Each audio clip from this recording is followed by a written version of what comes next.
Thrice, and I am here with a unboxing of the White Dwarf, which contains the rules for the new Space Wolves Wolfen models. So, let's get into it. Daemon's Bane, Curse of the Wolfen, Lost for Millennia, the Feral Brothers of the Space Wolves return. Right, so we have the first page, The Lost Return. Meanwhile, in the grim darkness of the far future, is the wolf time upon us? Fenris is assailed by the infernal and the demonic, the heroic space wolves embattled and besieged. But if the sons of Russ are indeed on the brink, all is not lost. Old allies, ancient brothers in fact, return in the hour of need to fight back the darkness. They are the Wolfen, cursed and blessed in equal measure by their gene seed, and things will never be the same again.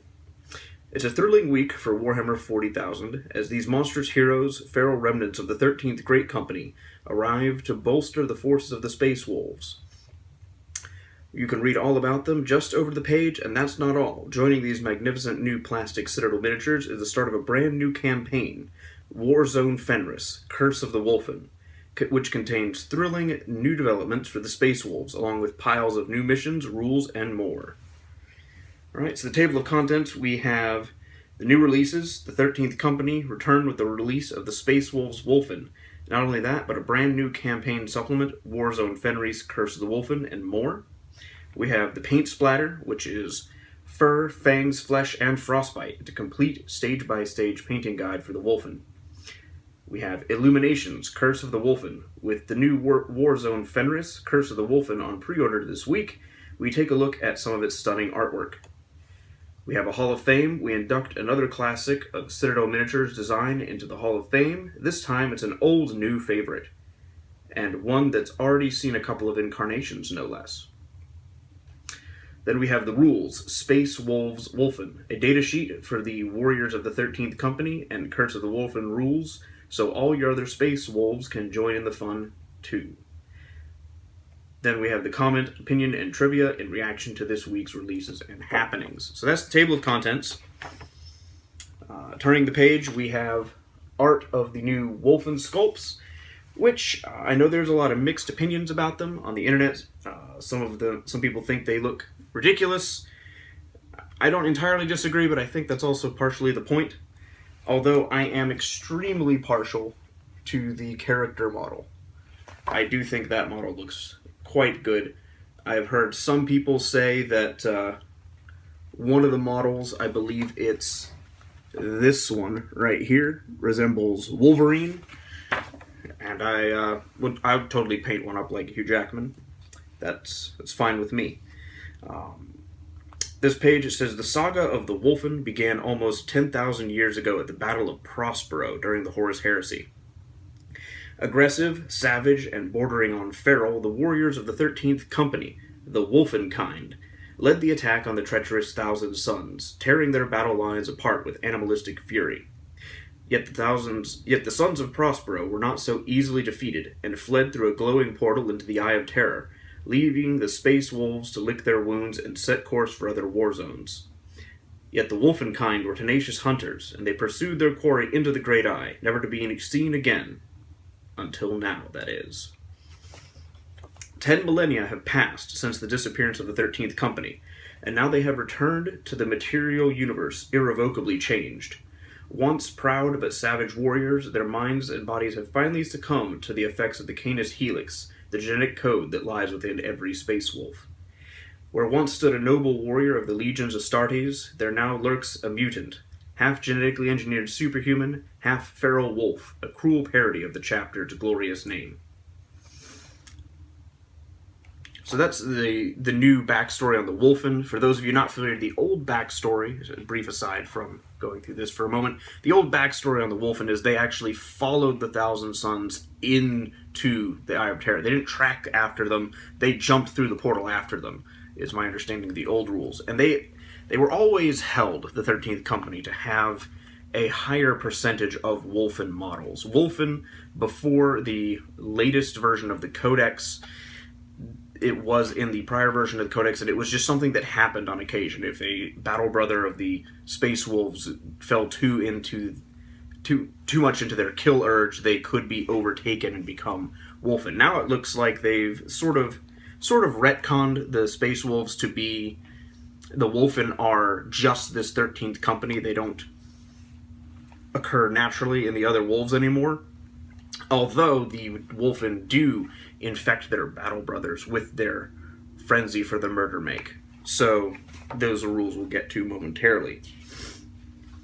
If you haven't watched my other videos, I did do spoilers for this White Dwarf back when the German version of the White Dwarf was released and images were leaked for that. I do speak and read German decently well, and I did my video translating a lot of the information from that White Dwarf. I will address when we get to it, I'll address the parts that I got wrong. I'll mention the parts that I got right, and we'll discuss that. Turning the page, we have various images here, which will actually take me immediately to address something that I did get slightly wrong, which is the hammer, but we'll talk about that more once we get to the war gear listing. This page, it talks about the models for the Wolfen, how you can build them. The kit comes with 5 Stormfrag auto launchers. It's a upgrade option for each Wolfen. It's controlled by a bellicose machine spirit. They hurl miniature grenades into the enemy's ranks ahead of the Wolfen's howling advance. They can be positioned firing over the shoulder or stowed behind them. Alternatively, their backpacks can be built with trophy racks, which feature the bones and skulls of defeated enemies. We've identified human, Tau, Orc, and Urgol skulls thus far. I do believe, from what I understand, talking about the various weapon upgrades, something that I'm very grateful for is they have enough upgrades in the kit for the Wolfen that you could field the entire squad with the same weapon options. It's not like they put one axe, one set of frost claws, one hammer. No, you can give them all whatever combination you desire, which is very, very good. Then we have, on the next page, the Curse of the Wolfen. This is the rules for the Wolfen and how they'll be presented. These are up for pre-order on Games Workshop's website right now. It tells a story 10,000 years in the making as the 13th Great Company, lost when they pursued Magnus the Red into the Warp, at last return to the Imperium. But the Warp has exposed the curse that lies within each of the sons of Fenris. As sightings of these feral warriors are reported across the Imperium, the Space Wolves take up arms, determined to rescue their ancient brethren. But the Wolfen have not come alone. A spate of demonic incursions follow in their wake, as though the two were somehow connected. Worse still, the rampaging 13th Company have come to the attention of the Grey Knights and the Dark Angels. The blood of brothers has been shed, and suspicions run rampant. The fate of the Space Wolves now hangs in the balance. Warzone Fenris' Curse of the Wolfen is the gripping story of this return, told through 2 hardback books in a slipcase. The first book contains a narrative account of the events, a riveting story told through several perspectives. As Logan Grimnar sends the great companies to recover their kin, other powers also try to work out just what is going on, why the galaxy is beset by unprecedented demonic invasions, and how the 2 events are linked. This story is unflinching, propelling several august agencies within the Imperium, along with the Chaos Daemons and Chaos Space Marines, on a collision course with dire consequences. The second book is loaded with rules for your games. It boasts hostile environment rules for the Fenris Warzone, and 6 Echoes of War missions to refight the key events of the story. It also has rules for the new Wolfen models and how to use them within your Space Wolves army. There are also updated rules, psychic disciplines, and warlord traits for Chaos Daemons, along with new formations such as the Infernal Tetrad, 4 Daemon princes who go to war against the Space Wolves in the story, and Space Wolves formations based on the Great Companies. Now, a lot of what it's describing here has been spoiled in various places on the internet, but I'll get into that in another video. The Curse of the Wolfen Saga Edition, which I'll have news on that in a moment. From the Relic Vaults of the Fang comes the Ultimate Edition of the Warzone Fenris, Curse of the Wolfen, an heirloom of the Space Wolves chapter worthy of the greatest Wolf Lord. Loaded with simply amazing features, if you love the Space Wolves, you'll want this. I won't get into this because I actually have it on pre-order and I will film an unboxing video when it arrives, so I'm very excited for that. So I'm going to skip over this and save that for when I do the unboxing video. We then have the Grimoire Collection. Forged by the Hellsmiths from the stuff of the warp, the Grimoire Collection is the ultimate way for collectors of Chaos Daemons to get hold of all the daemonic rules from Curse of the Wolfen. It's a special edition of just 500 copies for the true Scions of Chaos. I don't know if this is still available. I know that at last time I checked, obviously the Saga edition is available. I managed to order it, or it was managed to be ordered. I don't know if the Grimoire Collection is available still. But what it contains, it has been made with the most avid Chaos Daemons collectors in mind. Within its luxurious slipcase, you'll find a draw tray positively loaded with goodies for the demonically inclined fanatic. Led by a 32-page Scions of the Warp booklet containing all the Chaos Daemons rules from Warzone Fenris, Curse of the Wolfen. This includes 10 new Chaos Daemon formations and 6 datasheets, new Warlord traits for the Gods of Chaos, along with updated Hellforge artifacts and psychic powers. The Grimoire Collection also contains 6 metal markers, 21 psychic power cards, 36 tactical objective cards, and an exclusive small format copy of Codex Chaos Daemons, with a cover you'll only find in this collection. All this amazing content is presented in glorious fashion, perfect for the collector who wants to show his fealty to the Dark Gods above all others. They're also talking on the next page about a transfer sheet for the Space Wolves that has a lot of the heraldry for the Wolfen and for just the various units involved. Actually, I do not see Wolfen heraldry on here, but it has all the heraldry for the other companies on here. So I misspoke there. Then we had the Space Wolves gallery print, which is a limited edition, 75 copies worldwide. I'm pretty sure this is already gone. In fact, by the time the pre-orders went up here in the United States, I'm pretty sure they were already gone entirely. Because I know in the rest of the world, the pre-orders went up. I don't know the exact amount of time, but it went up several hours before it came to us in the States, and I didn't see them when they went up. So I'm pretty sure those have been hoovered up already. But it's a 297mm by 420mm and printed on 260 GSM linen white paper and mounted on a card frame. It's the same artwork as the Codex Space Wolves cover. Then we have the next book for the Space Wolves, Legends of the Dark Millennium. It tells the story of the 30th Great Hunt through 8 rollicking short stories penned by 4 of the Black Library's best-known names. Logan Grimnar is missing in action, and it falls to the lords of the chapter to recover him. Throughout this novel, we get to see the Space Wolves at their ferocious best, as they uncover a monstrous scheme in Feast of Lies, battle the beast within in The Caged Wolf, and launch a daring mission in The Dark City. All of these stories culminate in an incredible tale of heroism, courage, and loyalty as the Space Wolves battle for the honor of their chapter and the love of their noble leader. And we have new Space Wolves kits, many of which are up for pre-order now. We have the new Space Wolves pack, Space Wolves Longfangs, the Space Wolves Wolfen, the Space Wolves Stormfang gunship, which also makes the Storm Wolf, and we have a Warriors of the Fang box. There's also a Start Collecting Space Wolves miniatures that's either up on the site or going to be up very soon. We have new data cards for Chaos Daemons. I see here there's a Discipline of Change, Tzeentch's Firestorm, Warp Charge 1. It's a Witch Firepower, 24-inch range, Strength D6 plus 1, AP nothing. Type Assault 1, Blast Warp Flame. And Warp Flame says, at the end of each phase, any unit that suffered 1 or more unsaved wounds during the phase from an attack with this special rule, or from an attack made by a model with this special rule, must take a toughness test. If the test is failed, the unit immediately suffers D3 wounds with no armor or cover saves allowed. If the test is passed, all models in the unit gain Feel No Pain 6-up special rule for the rest of the game. Any models in the unit that already have Feel No Pain special rule instead gain +1 to all Feel No Pain rolls for the rest of the game. Chaos is fickle.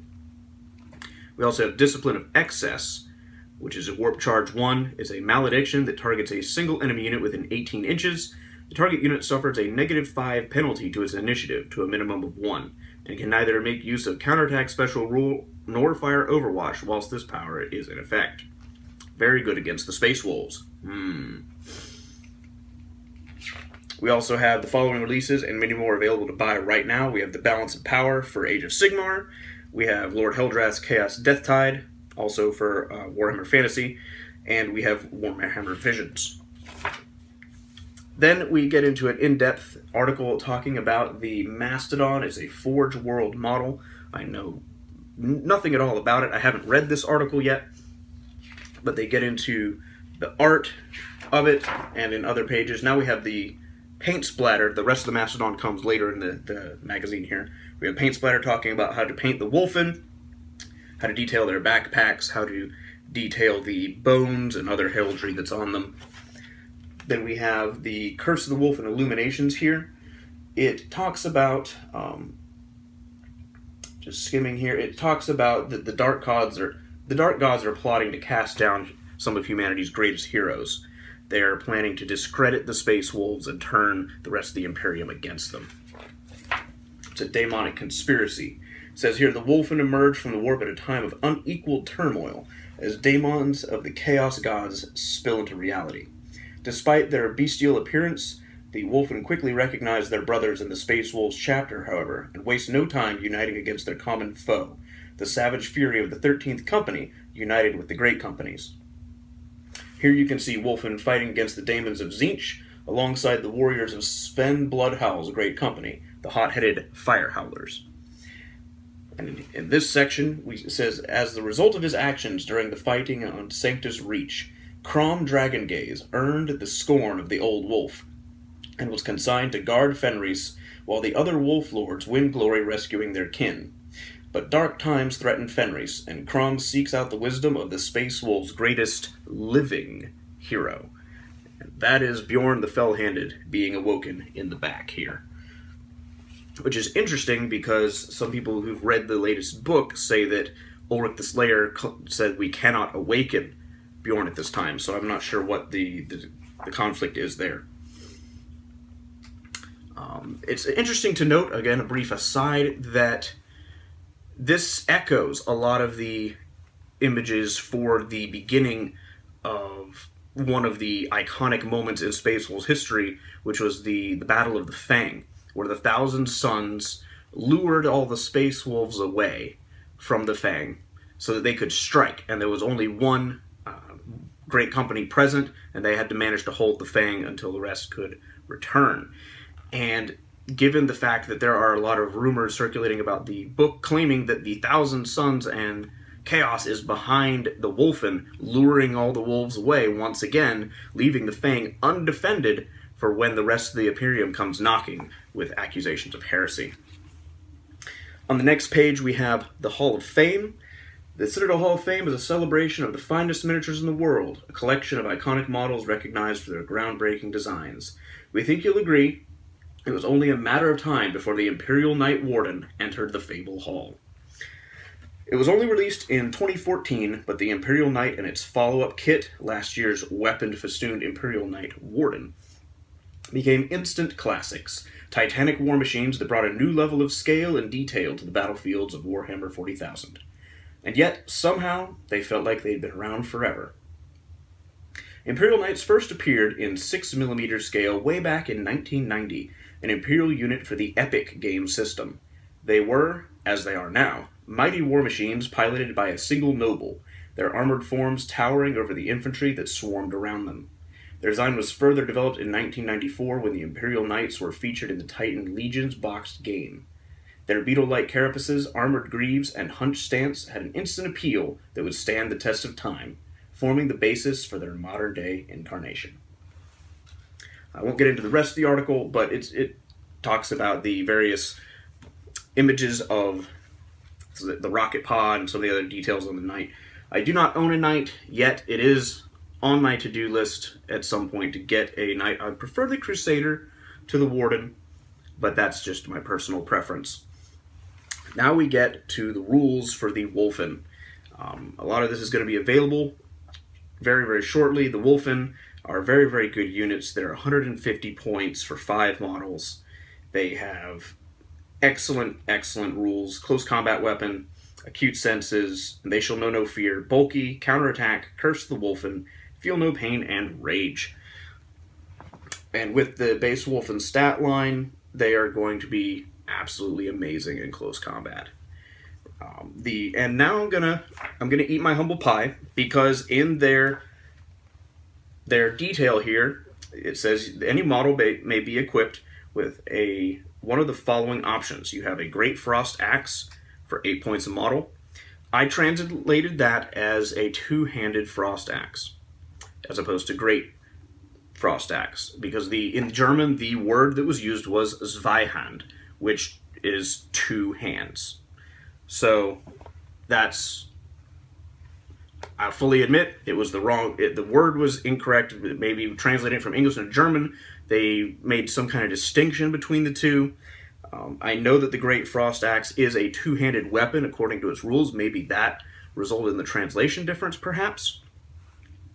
But that's not the main thing I'm gonna eat my own humble pie for. Is it says Thunderhammer and Storm Shield for 20 points. The German word was Sturmhammer, which was the same word when you get to the war gear on the next page for the Tempest Hammer. It was said Sturmhammer. So I believed, and I think many others did, that the option allowed them to take a Tempest Hammer and Storm Shield for 20 points. This is not the case. They can take a Thunder Hammer and a Storm Shield, which in a previous video I raised the question, okay, who gets to take the Tempest Hammer? Well, we now know who gets to take it, but that's the topic for another video, as well as the Hellfrost Pistol on the following page. But, getting ahead of myself, the Curse of the Wolfen. It's a special rule that the Wolfen units have, and it affects other Space Wolves units within 6 inches of the Wolfen unit. Now, it affects Blood Claws within 12 inches, or Long Fangs within 3 inches, but the generic effect is 6 inches. And at the start of your turn, after rolling for reserves, roll 1 dice for all affected units and consult the relevant table below. Units that are not locked in combat are affected by the appropriate result on the hunt table, whilst units that are locked in combat are affected by the appropriate result on the kill table. These effects last until the start of your next turn. Again, there was a mistake I made on the hunt table. It said on the result of 1 to 3, it said affected units have the Hammer of Wrath special rule and can re-roll failed charge rolls. The German word that was used in the place of Hammer of Wrath translated more closely to the rule Strike Down. So I thought that it was meaning that we would get Strike Down, but that didn't entirely make sense, and there were people online saying it was Hammer of Wrath, so there was that confusion there. Then we have, on a 4 to 5, add 3 inches to the maximum move distances of all models and affected units when they move in the movement phase, when they run, and when they make charge moves. And then on a 6, models in the affected units have the Furious Charge special rule and gain D3 bonus attacks for charging instead of 1, unless they already have the Rage special rule, which is significant. Then on the kill table, applying to models that are in close combat when this result is rolled. On a 1 to 3, you add 1 to the initiative characteristic of models in the affected units, making normal Space Wolves initiative 5, which is significant. It means they strike at the same speed as Eldar and a lot of the more averagely fast armies in close combat. That is very significant. On a 4 to 5, models in the affected units can re-roll all failed to wound rolls in close combat. Again, very, very good. And on a 6, Unstoppable Fury, they get the Death Frenzy rule that the Space Wolfen normally have. It'll apply to the Space Wolves affected by Curse of the Wolfen, which says models and affected units that are slain in the fight subphase can, at the end of the current initiative step, pile in and fight before being removed as casualties. Affected models can do this even if they have already fought that phase. This spawned a very interesting discussion that I had with a friend of mine talking about extra attacks. Will the Wolfen get extra attacks if they attack in this way? We ended up going all the way to the core rulebook and when it talks about getting extra attacks, say the scenario we envisioned is, say these wolves had charged into the fight. Okay, so they're getting their bonus attacks for charging. Wolfen have rage, so they're getting 2 extra attacks. Or even in the sense of, okay, they're getting charged. The counterattack will trigger, giving them extra attacks. And my friend was of the opinion that the Death Frenzy would not allow you to have extra attacks because it is not part of the assault. So we looked up the rules for how do you get bonus attacks in assault, what's the wording there, and we looked up the rules for counterattack. The rule in the current edition of the 40k rulebook, as far as I'm aware, I don't think there's any errata changing it, that it says that when a unit charges, it gets +1 attack with a capital A for the rest of the round, meaning it modifies their attack characteristic. That's what I'm understanding it means. Similarly, the counterattack, I thought the ruling on counterattack said you get the extra attack as though you had charged. It doesn't say that. It says if a unit is charged and the unit that is being charged has counterattack, it gets +1 attack. Just period. So it has nothing to do with counts as having charged, they just get an extra attack. So the answer to this question is, what happens, say if they're fighting like an Avatar of Cain that's going before them, whether they charged or not, and it's probably going to kill them. A mistake has been made. They will get their Death Frenzy, and if they charged, they will get their extra 2 attacks, because it modified their attack characteristic.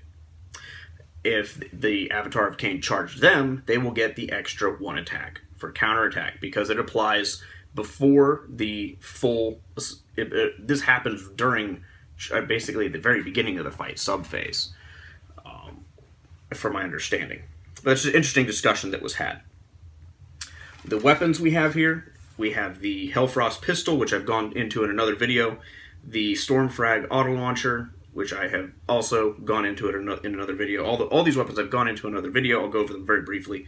The pistol is range 12, strength 8, AP 1, pistol Hellfrost. The Stormfrag auto launcher is range 12, strength 4, AP 5, assault D3. They're 2 points apiece, and all the Wolfen in the squad can take them. I 100% would pay those 10 points because it gives them a shooting attack. It gives them functionally assault grenades. It says models in a unit that includes 1 or more models equipped with Stormfrag auto launchers do not suffer the penalty to their initiative for charging enemies through difficult terrain, but fight at their normal initiative in the ensuing combat. It gives them assault grenades. I believe that's the same thing assault grenade does. So 100% worth it. Gives them a shooting attack. And here's how I balance it out. It's range 12. Strength 4, AP 5, so it has the Strength 4 and the AP 5 is the same stat line as a bolt gun. It's Assault D3, which means you're either going to get 1 shot per model or 3. Say you average 2 shots. You're basically getting the benefit of a rapid fire bolter that you get to assault with. Even if it gets 1 shot, it's range 12 inches, then you basically have given them a bolt pistol for 2 points.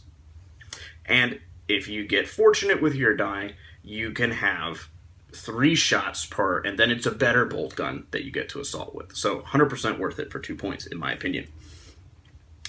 The Hellfrost pistol is going to be 20 points. The Tempest Hammer is going to be 5 for the unit that can take it, but I'll get into that in another video. The Great Frost Axe, which I think is one of the best weapons in here. It's strength +3. AP 2, melee, Reaping Swing, 2-handed. Reaping Swing says, on a turn in which a model equipped with this weapon charges, it strikes at its normal initiative order in the ensuing combat. In any subsequent rounds of combat, the wielder strikes at the initiative 1 step. It's unwieldy, but only after the first round. The first round you get to swing at full initiative, which is very significant if you're wielding a strength +3 AP2 weapon. The Frost Claw is similar to your strength +1 AP2 melee shred specialist weapon, so very, very good. This week in White Dwarf, we have Wolf Lords, the Burden of Duty. It talks about where the frantic race against time to recover the wolf and is shown through the eyes of the Wolf Lords of the Space Wolves chapter. the likes of Eagle Ironwolf, Sven Bloodhowl, and Harold Deathwolf.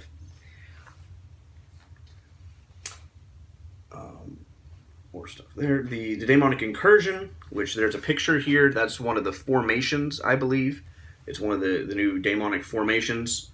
It has that's the Infernal Tetrad. It's a coven of 4 Daemon Princes who reduce Midgardia to a deadly biological hazard and wreak havoc amongst the wolves of Fenris. The new Wolfen kit includes all sorts of handy options. One of our favorites is the way one pair of legs can be assembled using a different paw to transform the pose entirely, from the leaping pose on the left to the running pose on the right, which I'll show you in a moment. This is especially useful for marking out one of the pack members as the Wolfen pack leader. The studio collection uses the Wolfen who looks like he is leaping down, arms outstretched for it. It's perfect for making really big packs with up to 10 models, since it means you don't have to duplicate that iconic leader pose when you're building your models. That's pretty clever. I appreciate that. And here we have more pictures of the interior of the Mastodon. I'll get that up a little closer there. Very, very detailed on the inside. Again, more paint splatter dealing with the frost claws and the pack markings. At the very end, we have the White Dwarf's Regiments of Renown. We're pleased to present this week 2 very different regiments for Warhammer Age of Sigmar, the Firelocks and the Crimson Guard. Excuse me, the Crimson Guard. The Firelocks hail from the Kangan Lodge, famed for their soot-stained beards and their military alliance with the Shadow Dwellers in the mist-shrouded realm of Ulgu. The Crimson Guard are a unit of Temple Guard, assigned the duty of protecting their foul-tempered king. They are led by a Tomb Captain model taken from the Tomb Sphinx unit. Their gleaming gold armor was painted with a base coat of Balthazar gold and then washed with Agrax Earthshade.